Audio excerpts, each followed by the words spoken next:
Before leaving Washington Friday, U.S. President Donald Trump signed an executive order to block Venezuela's president and his government from using the U.S. financial system to borrow money. Maduro may no longer take advantage of the American financial system to facilitate the wholesale looting of the Venezuelan economy at the expense of the Venezuelan people. The new sanctions prevent U.S. financing of new debt for the government of President Nicolas Maduro and keep the national oil company PDVSA from issuing new debt to finance its projects.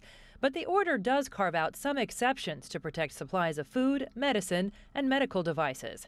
Citgo, a Venezuelan-owned American refiner, also gets an exception. These measures will also undermine Maduro's ability to pay off political cronies and regime supporters and increase pressure on the regime to abandon its disastrous path. That path turned sharply when Maduro backed a vote to elect a new constituent assembly with the power to rewrite the national constitution. The assembly includes Maduro's wife and son and resulted in massive public protests. But Venezuela's foreign minister says it's Washington's sanctions that amount to what he calls uncivilized politics.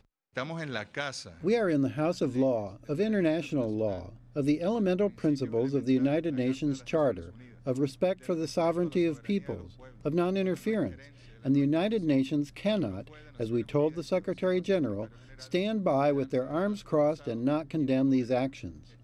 Treasury Secretary Steven Mnuchin says the sanctions don't have to be permanent if the Venezuelan government returns to stability and peace.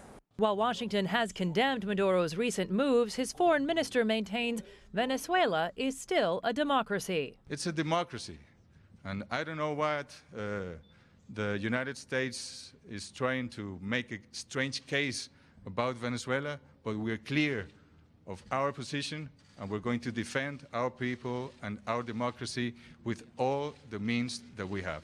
Jessica Stone, CGTN, Washington.